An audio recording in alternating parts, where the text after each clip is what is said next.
Hello, welcome to another cosmology talk. This week I have Kimmy Wu, who is a postdoc in Chicago, and she wrote a very interesting paper that compares the H0 tension from different CMB lensing experiments when they're combined with BAO, so Planck and SPT. And I guess this doesn't need that much of an intro into why it's interesting. H0 is the biggest puzzle in cosmology at the moment. It's a bit like a detective novel with tension arising in different places and such like that. So looking at it from every angle is super important, and they find some interesting results when they do examine these two different CMB lensing sources. I think both observers and theorists should be devouring papers like this.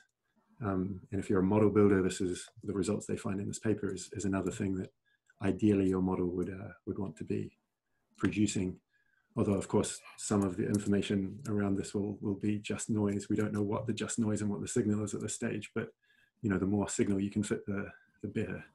So yeah, thanks, Kimmy, for coming and giving this talk. Do you want to briefly summarize what it is you do in the paper?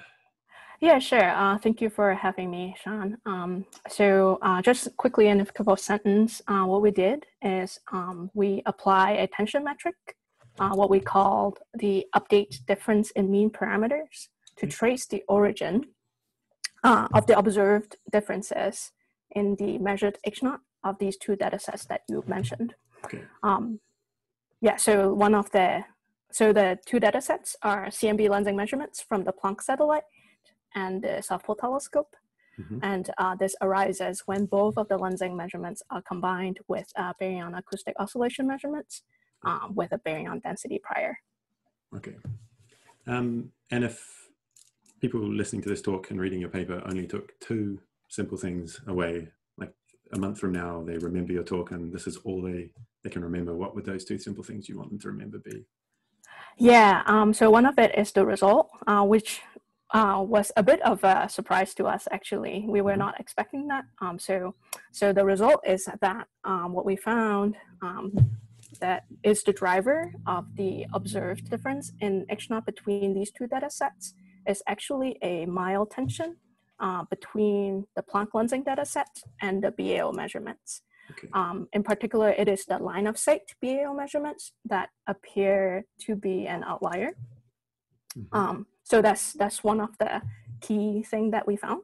And the road to it was fun for us to do, like, because to us it felt like following the clues as we work on this paper, and then we stumble upon, oh, it is this. So that's one of the things. I think that makes it especially interesting though, because it's not something that I think, like a lot of papers on H0 are written that they're just quantifying something that was sort of already obvious, but this is not something that was already obvious, so that's particularly. It definitely wasn't obvious to us when we first started, and we scratched our heads for a while as to what could be causing it, and we kind of like turned things around this way and that way to look at it, and this is then what we arrived at. So I think there was one, and I interrupted. So what's the second? The second one was that I would say we stumbled upon a very good use case for this update difference in mean tension metric that my co-authors Marco and Wayne spearheaded. Right. This metric worked out really well for this problem, and one of the cool aspects of this method is that it allows the data to tell us what are the interesting parameter directions to look at. So I think, like, if you're also working in this space and thinking of potential tools to use, give it a try. I recommend it. It's not complicated, and it will let the data direct you to parameter directions that would be interesting. Okay, cool. That seems especially useful because a lot of the time you have this kind of look elsewhere effect, a posteriori bias, that is very difficult to quantify, that if by eye you've seen something interesting, but if you've got an algorithm that finds something interesting, you can like apply that algorithm to mock data to see how likely it was to find the interesting stuff. So that's cool. Exactly. Cool. So yeah, I guess with this particular talk, the next question might be a bit obvious, but why did you do this? Like, I guess H0's so interesting that why not do this? But I'm sure you have answers to that question anyway. So why did you do this? Yeah, I think I'll give a bit of a history of how we stumble upon this curiosity in the first place. Yeah, so this is the title of the paper, and my three wonderful co-authors, Pavel, Wayne, and Marco, they are fantastic to work with. So let me jump into why we stumble upon this problem. So the story began when I was working on the SPT pole lensing cosmological parameters paper with Federico. Okay. So what we saw with the rest of the SPT team was that there is this H0 difference between the SPT pole lensing versus the Planck lensing when both of the data sets are combined with the galaxy BAO with a BBN prior. So by eye, you can already tell that the SPT pole lensing prefers a higher H0 compared to the Planck lensing one. The discrepancy is not huge. So the SPT pole lensing set prefers H0 around 72 kilometers per second per megaparsec. The Planck lensing set prefers a H0 that is around 68 kilometers per second per megaparsec. The uncertainties are larger than what we typically hear from the really notable H0 tensions between Planck CMB and, for example, the Schu's team using Savier's calibrated type 1a supernovae for their direct measurements of H0. But then this is curious. It's like, it's like that tension. I wonder if, and because this is a completely different independent measurement of H0, so we wonder, is there some connection? So within the context of the SPT pole lensing cosmological parameters paper, we have shown the SPT pole lensing measurements consistent with the Planck lensing measurement. In particular, if we remove the largest angular scales of the Planck lensing measurement and redo this cosmological parameter fit, we also get a higher H0. So there is something about combining the BAO and BBN part to this data set that is teasing out various preferences of the lensing measurement that causes what we see. So let me just quickly go to the next slide. And this is a point to show that the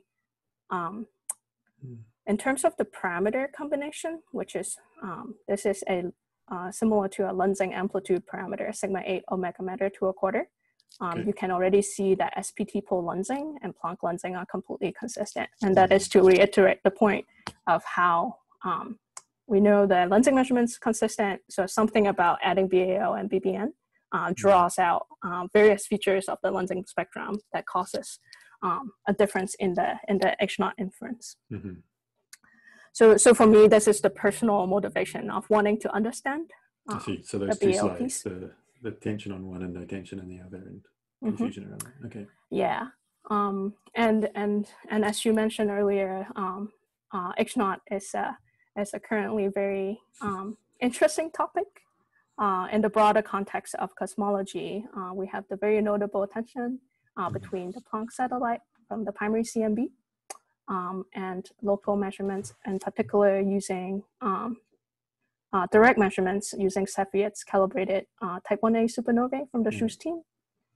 And recently, the CCHP team released results using tip of the red giant branch to calibrate supernovae and get a different H0. So we are kind of in a sea of various parameters and constraints, and how do we, the really question is, how do we effectively extract information so that we can provide clarity in this vast sea of data and information and so on and so forth. So that's another source of motivation. And I think as a field, because we're doing precision measurements, which is great. And because of these precision measurements, we can now compare various levels with various levels of confidence, whether the cosmologies inferred using different data sets are consistent with each other. And I think we should do this, and we should do this carefully. So the goal is so that we can effectively isolate, if possible, subsets of data that sources these observed differences or tensions. Yeah. And with that information, people can then act upon it. Just like you said, if you're a theorist, you're a modeler, you can then come up with models that fit these potentially new feature, if they're actually signal. And if you're an experimentalist or observer, this can help isolate subsets of data that might be more or less susceptible to various systematics. Yeah, so, I mean, if a theorist fits all of the data, then you know that their model is cooked because you know some of the data is not going to be signal. But yeah. Exactly. Cool. Okay, so move on. And what is it you actually what is it you did? What is this? I forget the exact name for it, but the tension parameter you used, and what does it tell us? Yeah. Yeah. So let me walk through the paper a little bit. So before I go into like all the details, I'll just give a very quick background of the measurements. As I mentioned, I'm gonna talk a little bit about what are the data sets and what they are sensitive to, so that we can make sense of how they connect with the cosmological parameters we see. Yeah. So the first is CMB lensing. As you know, the CMB was formed 400,000 years after the Big Bang, around then. The idea is that the universe expanded and cooled, so neutral hydrogen and helium can form, and thus the CMB photons can decouple from the photon baryon fluid. So this illustration, this is the surface of flash scattering CMB photons, can then be free streamed to us. And since then, large-scale structure has formed, so the CMB photons have to travel through these gravitational potentials. So their paths are lensed, are deflected by these intervening gravitational potentials. So what we observe is a lensed field, which is a deflected version of the original unlensed field when it first was emitted.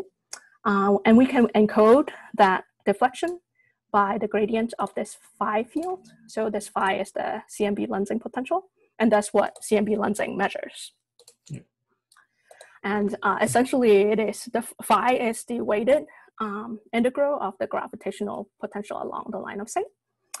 And as you can see kind of in this cartoon, that the phi field would be sensitive to matter density and structure growth. And that's how we connect the cosmological parameters to these measurements. Now, and the actual measurements we use are from the Planck satellite and the SPT pole camera on the South Pole telescope. So what I'm showing here is the lensing power spectrum. The yellow points are from the Planck measurement, which is from almost the entire sky. And the purple points are from the South Pole telescope, which observe, for this survey, we observed 1% of the sky. So one thing to notice about the lensing spectrum is that it has a very simple shape. You can essentially characterize it as an amplitude and a shape parameter. So with where the turn is, and it resembles the matter power spectrum because it's related to matter density and structure growth. So the one thing to notice is the SPT pole lensing measurements don't cover the peak of the lensing spectrum. So it is mostly sensitive to the amplitude parameter. I see. Yep. Whereas the Planck lensing measurements cover the peak as well. So it is sensitive to both the amplitude and the shape parameter.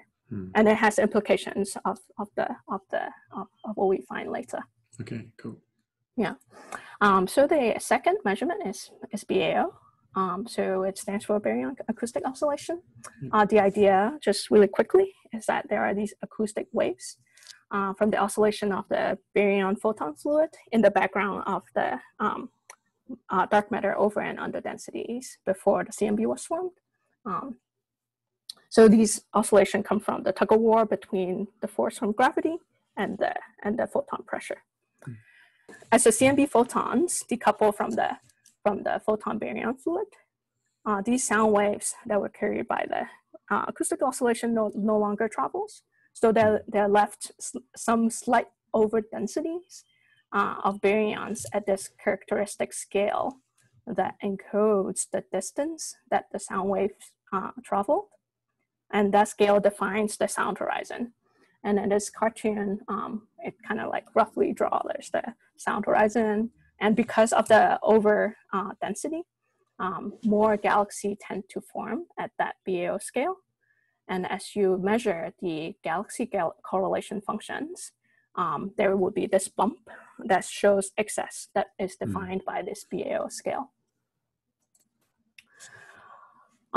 So galaxy distributions are in 3 dimensions.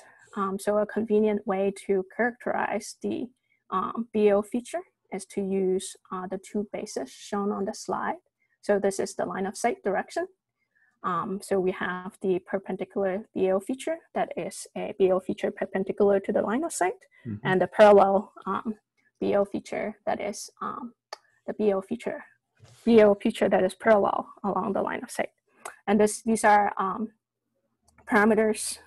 This parameterization is quite commonly used within the BAO community, and the exact definition is written down here. So the theta perp, the perpendicular BAO parameter, is the ratio of the angular diameter distance over the sound horizon, normalized by this fiducial sound horizon that we use in this work. And the theta parallel is related to the expansion rate times the sound horizon, normalized by a fiducial sound horizon. So throughout this work, for all the plots that I will be showing in the following, ZBAO is one of the effective redshift that the SDSS DL12 measures, and that's 0.61. Okay. Now, I'm going to go on to the tension metric that we use. So you can kind of ignore this figure for 2 seconds. So the tension metric we use for and this work is called the update difference in mean parameters. I'll be calling it QUDM, so update difference in mean. So it is a modified version of the simpler metric difference in mean parameters. Okay. And it is useful for specific cases that will become apparent in a moment. Cool. So I'll talk about this difference in mean parameters because the idea is really simple, just in a couple of sentences. So you take the mean parameters from your 2 data sets, difference them, and then you compute how likely or unlikely these differences are given the difference covariance matrices of these 2 data sets posterior. Okay, so assuming that it's a multivariate Gaussian. Exactly. So, so this works well and great if your 2 data sets are Gaussian, and it fails if, you can do that if they are not Gaussian. And this is what the update difference in mean helps in this case. So now we can use this figure as an illustration. Say you have data set A and data set B. So A is Gaussian in your posterior, but B is not. Now, let me also show the text. So the posterior now of the combined A and B data set will be more Gaussian. So instead of differencing parameters from A and B alone, you difference the mean parameters from A and A plus B. So when you say more Gaussian, do you mean more Gaussian than B or also more Gaussian than A? Definitely more Gaussian than B, and we just need A plus B to be Gaussian for the statistic to work. Or to be sufficiently approximately Gaussian. Exactly, yes. So then you can extract the QUDM of A versus B, and since in this space the variables are Gaussian distributed, your QUDM is chi-square distributed, so we can quantify whether the measured difference in mean are statistically likely or not. So I haven't put the legend on. Here is in this example, and in this parameter posterior of H naught over omega matter, B is the Planck lensing, A is BAO plus VBN, and the combined is shown in orange. Okay, so that's actual data now. Yeah, this is actual Okay. data. So you can see why using update difference in mean in this case would give us much more reasonable approximation than using the simpler case of just difference in mean between A and B. Because this is non-Gaussian and it has a curvature. It's realistic. I wouldn't trust the covariance to be Gaussian. Another aspect of our implementation of calculating the QUDM is that we use this KL decomposition. So essentially, it's solving a generalized eigenvalue problem of the two covariants of A and B. Okay. What it does is that it's form a new basis of parameters, and these parameters are independent in both the parameter covariance of A and B. And it's useful by extracting the eigenvalues. So by comparing the eigenvalues of these KL modes, these new bases, we can then pick out parameter directions that are both well constrained by dataset A and dataset B, without knowing whether the parameters themselves are in tension or not. Okay, and this is like a linear combination of parameters, so it's not like that amplitude parameter you showed earlier that had like omega matter to the power of a quarter and things. At this stage, it's just linear combinations of parameters? Yeah, it's linear. Okay. Yeah. So essentially, we don't have to pre-select parameters to compare. We just let the algorithm. This is how we can let the algorithm to pick directions that are interesting. And then, yeah, I guess you hope it picks a direction that has some physically easy interpretation. Yeah. So this is another reason why I think the application of this method works out really well for our problem, because it happens that the parameter directions really was concentrating on some one or two of the parameters. Right, and actually, I'll be showing you the Fisher information. Okay. From outside, that seems highly non-trivial, but I don't know. I mean, yeah. I mean, maybe it's not as non-trivial as it sounds, but it does seem very important that it picked out an actual physical parameter. Yeah. So for this work, it worked out really well. I would say that. Yeah. But I can imagine it could still continue to be hard to interpret in other scenarios. Yeah. So we have to first pick our parameter spaces. One important aspect of choosing the parameter basis is so that we can obtain more Gaussian posteriors. So this is the parameter basis that we work in.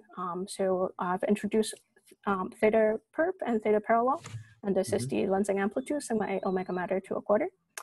Baryon density, which is constrained by the BBN prior, and spectral tilt that we also put a prior on. So using this set of parameters as opposed to more common lambda CDM, A sub S, omega matter, and also H naught, allow us to be in a more Gaussian posterior basis. And now let me show the triangle plot of the first three parameters. A few things to note here is that for the theta perpendicular direction, you already see adding the lensing information. It's not adding a lot of constraining power. So here. All right. And then for the lensing amplitude parameter, the BAO and BBN set doesn't really constrain this direction. And then the interesting direction is the theta parallel direction. Right. So here, adding lensing information tighten the constraint a bit. And in particular when you add Planck lensing, not only does it tighten the direction, it also shifts the mean a bit. And connecting this to what I've mentioned a little earlier when I was showing the two CMB lensing measurements, what we're seeing here is that the Planck lensing measurement because it has the shape information from the peak of the lensing spectrum. Yep. It helps improve the theta parallel parameter over BBN plus BAO alone quite a bit more. Okay. And this next figure, I'm gonna connect the theta parallel to the H naught. So here I have theta parallel and versus H naught. A few things to note here is that, so the blue and the yellow in the H naught panel is the initial difference we saw from the SPT pole lensing cosmological parameters paper, right? And then you see that it's highly correlated with the theta parallel parameter. And also you see that the difference between SPT pole lensing and Planck lensing essentially already exists between BAO and BBN, and the one when Planck lensing is added. So so you can kind of keep in mind that what we see with the theta parallel proxy would be highly correlated to the H naught differences that got us into investigating this problem in the beginning. And that's essentially because, like, the theta parallel, I mean, even it has the H in it, right? So okay, Yep. Right. So now let's calculate some update difference in mean. Okay. So the first calculation we did is from having BAO plus BBN plus SPT pole lensing as our data set A, and we update it with Planck lensing. So recall that we transform our set of basis parameters to the KL modes, KL basis. Yeah. And what I've shown here is the fractional Fisher information of each KL mode to each parameter. So each row here should sum to 1. But then you shouldn't read the value of across rows. There's no, that's not how this figure should be read. Okay. Yep. So one thing to point out here is that, for example, the KL mode 4 contributes most information to the lensing amplitude parameter. All right. And KL mode 5 contributes most information to the theta parallel parameter.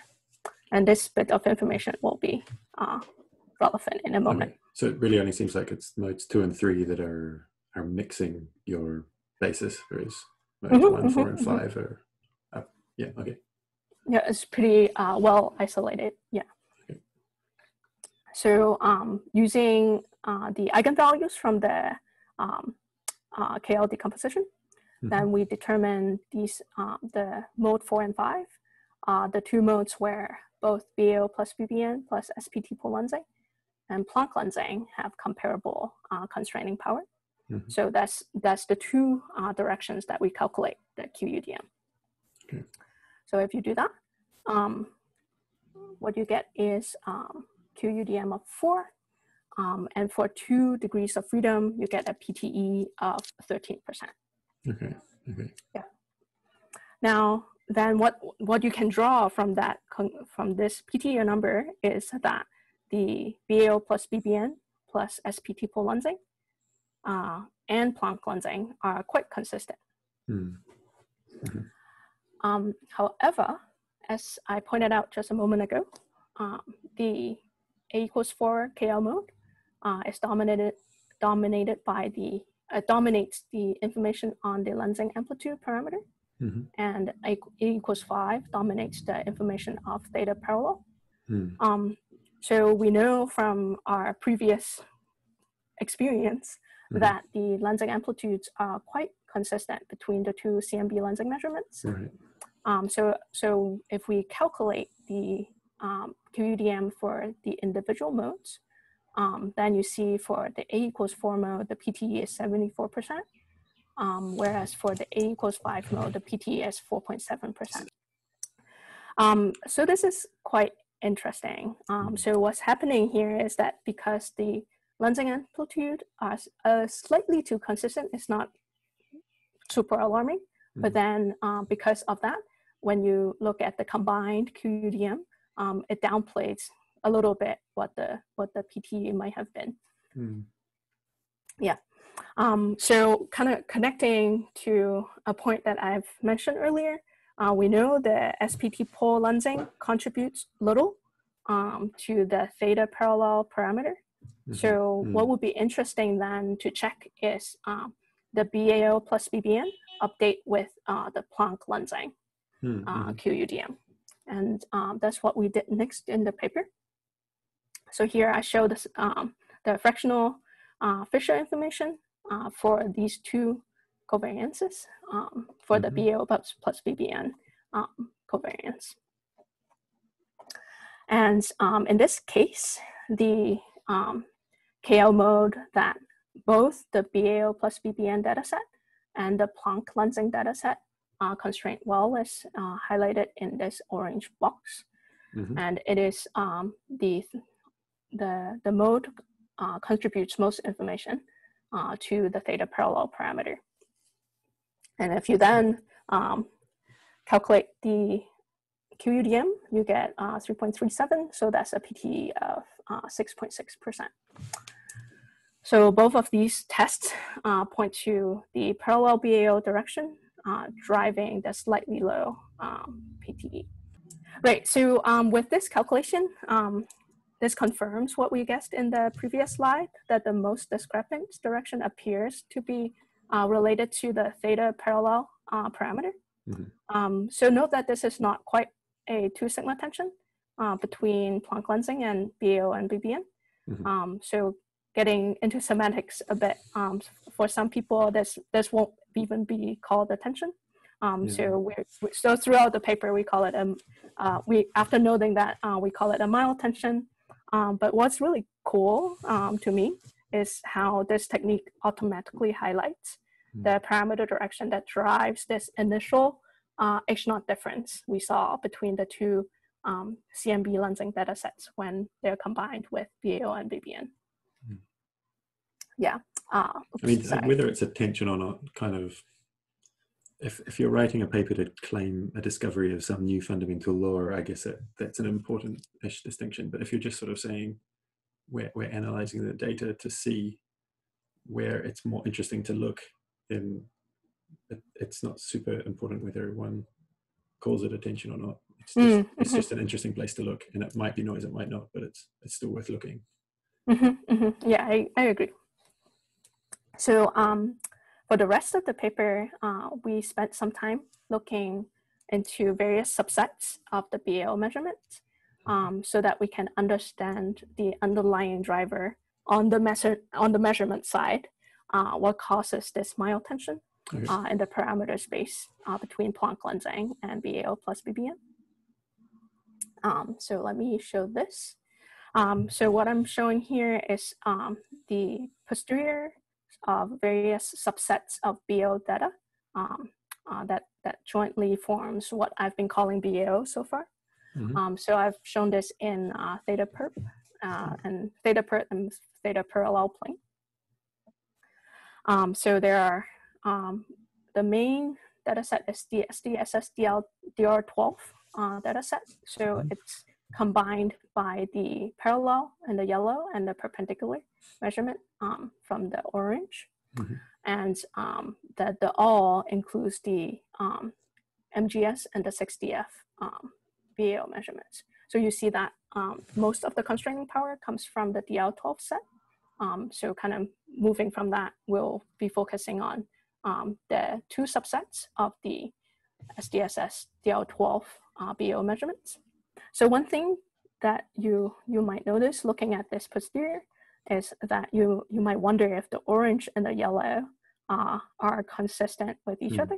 Maybe there's some internal mild tension between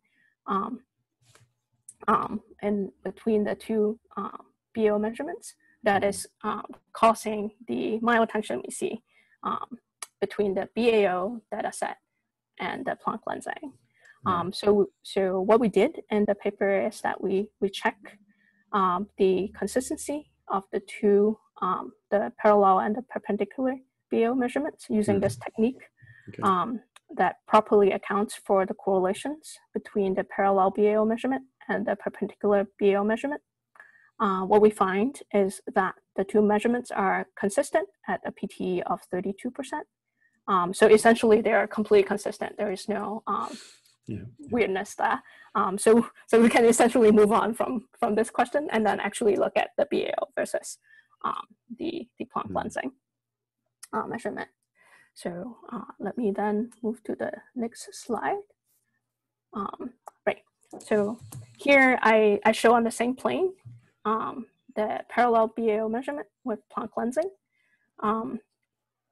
If you flip back and forth, you see that the perpendicular BAO measurement have good overlap with the Planck lensing measurement.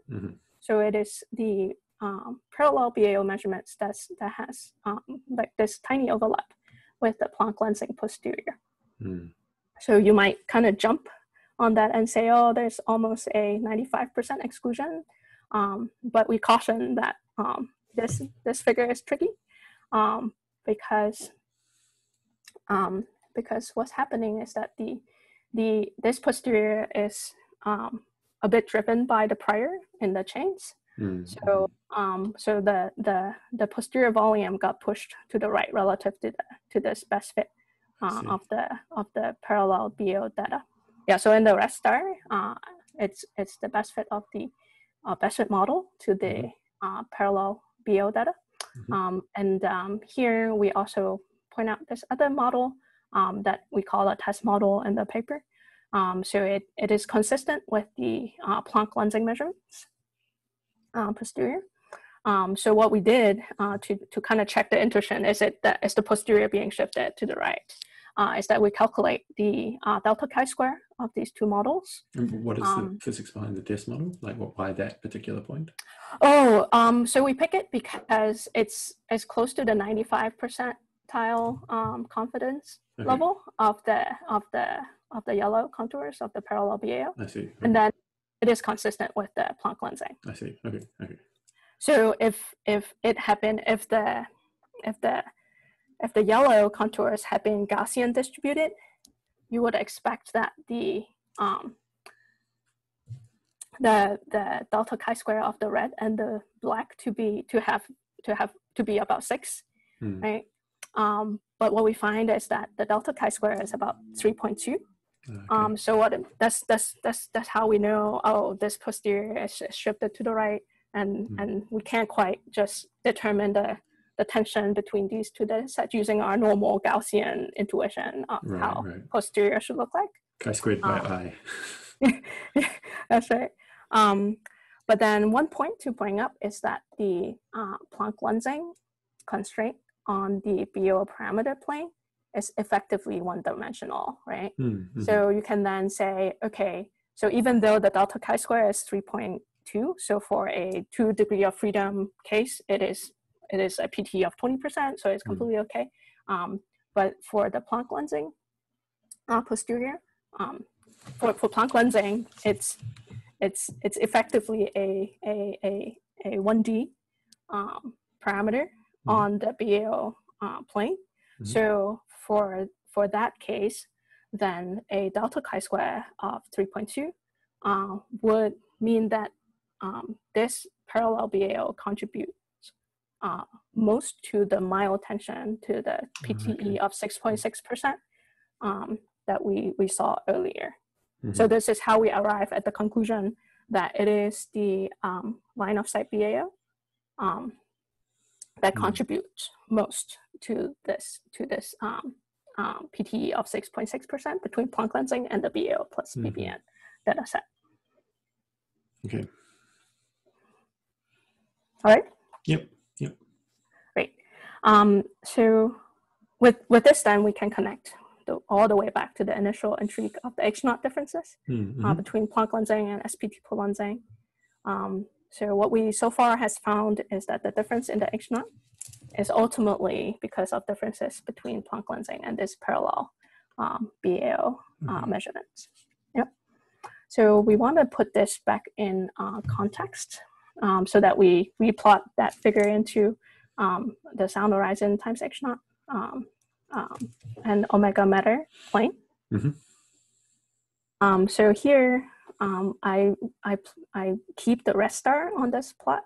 The point here is to show that the best fit of the parallel BAO measurement prefers this extremely high omega matter. So it's 0.6 something.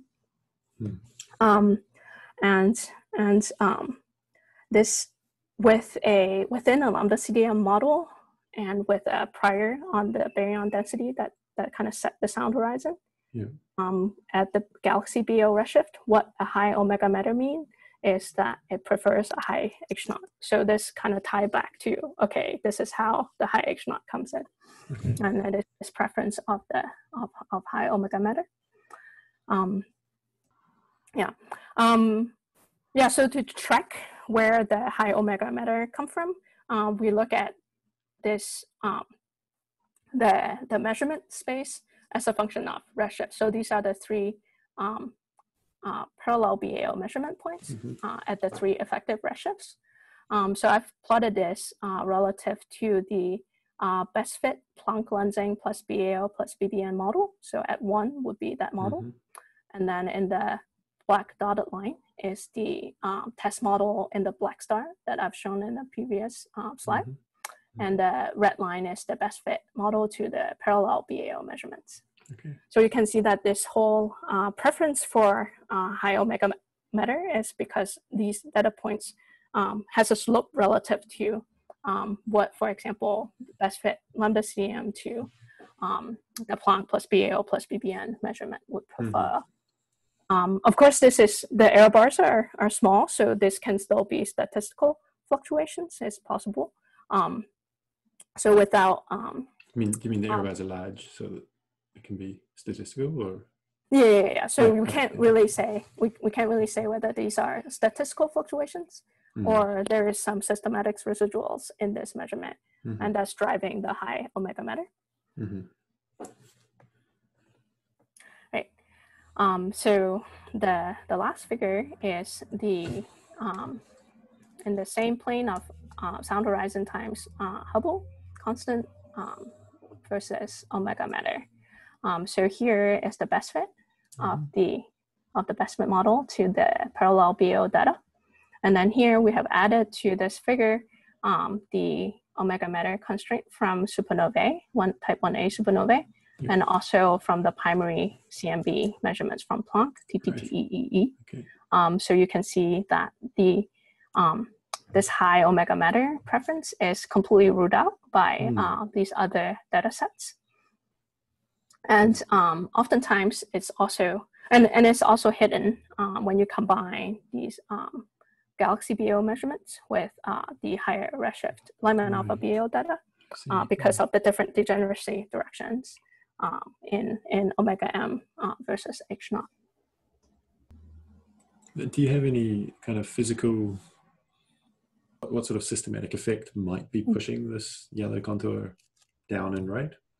That's a really interesting question. That's something that I would actually really want to ask my BAO colleagues, because I feel like they would have better understanding, deeper understanding of what it is about the line of sight BAO that is that is maybe harder to measure, or maybe could be more susceptible to one kind of systematics versus the other. I personally don't have good intuition on that. Yeah, so that's it. Let me return to the title slide. Yep. So if you want to read the paper, this is the archive code. Awesome. Yep. And thanks to my co-authors. Yeah, that's really, really fascinating to me. It's a lot to digest, but let's stick to the schedule for now and ask about where to next. We kind of maybe talked about a little bit now, asking the BAO people why this yellow contour can be there, but what other ways are you looking to take this next?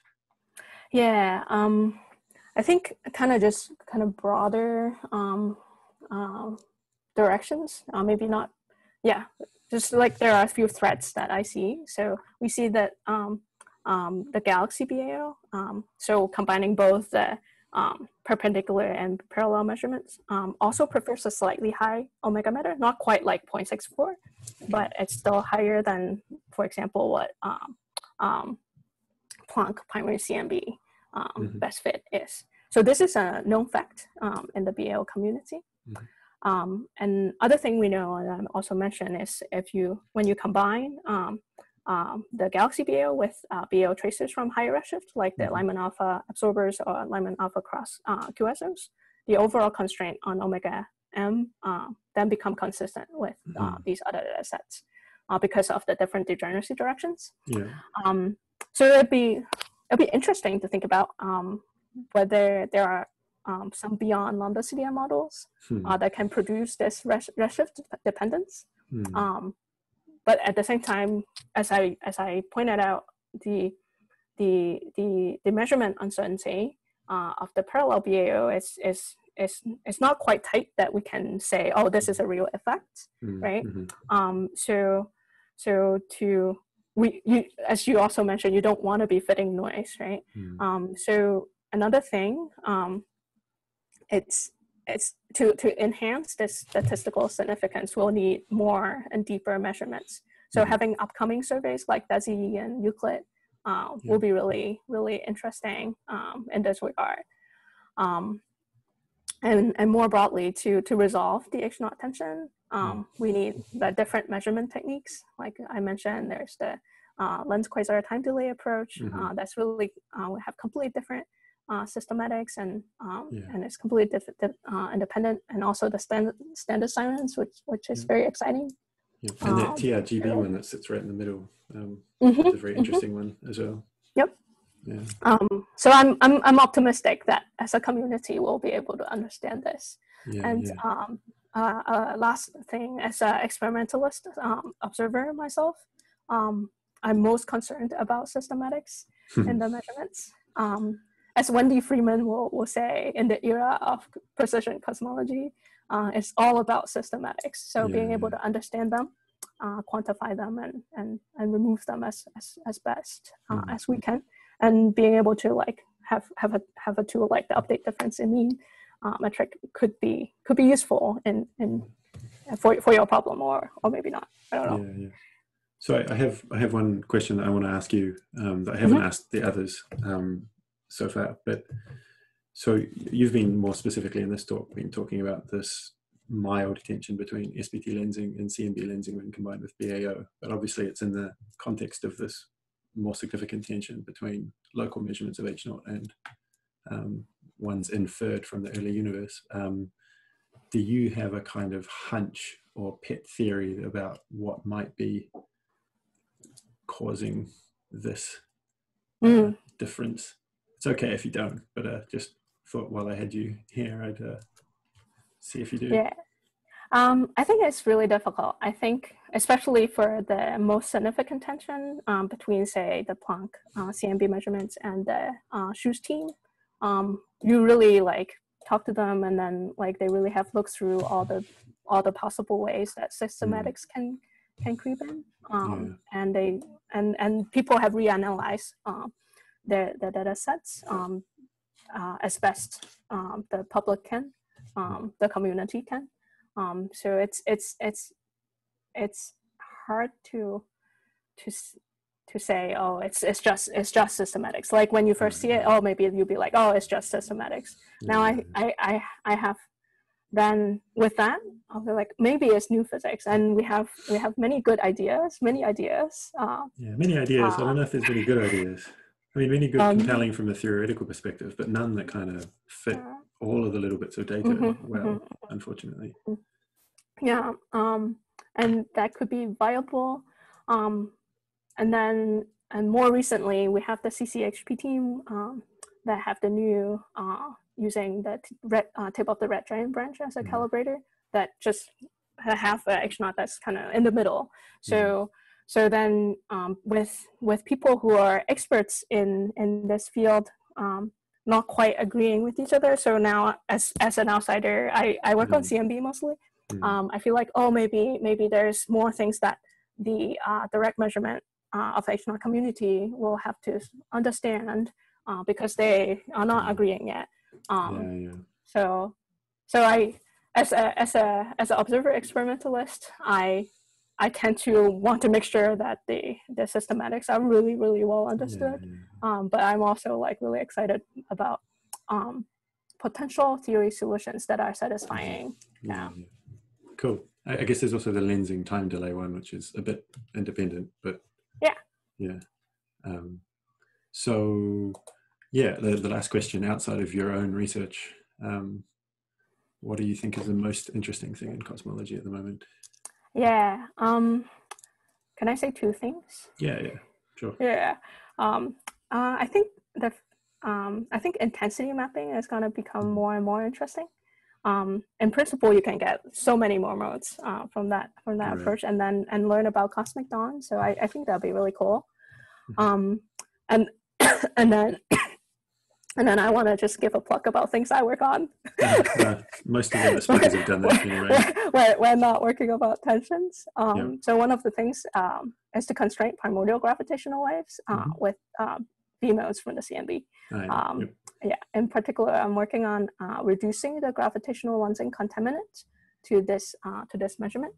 And I think this measurement's cool because the amplitude of primordial gravitational waves is can provide a window for us to probe physics at these extremely high energies. So I think that's exciting to me. Awesome. Cool. So thanks everyone for watching. If you like this, don't forget to subscribe and share the channel with colleagues. And if you have any questions or suggestions, leave a comment. I guess while you're here, you can also go and watch another video. Two in particular might be interesting in the context of this talk. One was by Omar Darwish on making lensing maps from which you could measure lensing power spectrums. So Kimmy showed a lensing power spectrum at one point in the slide. You can see how they make them. And the other one was literally last week's talk by BAO on using intensity mapping or future intensity mapping to constrain axion dark matter, which is very interesting. So thanks again, Kimmy, for the really interesting talk. Thanks for having me.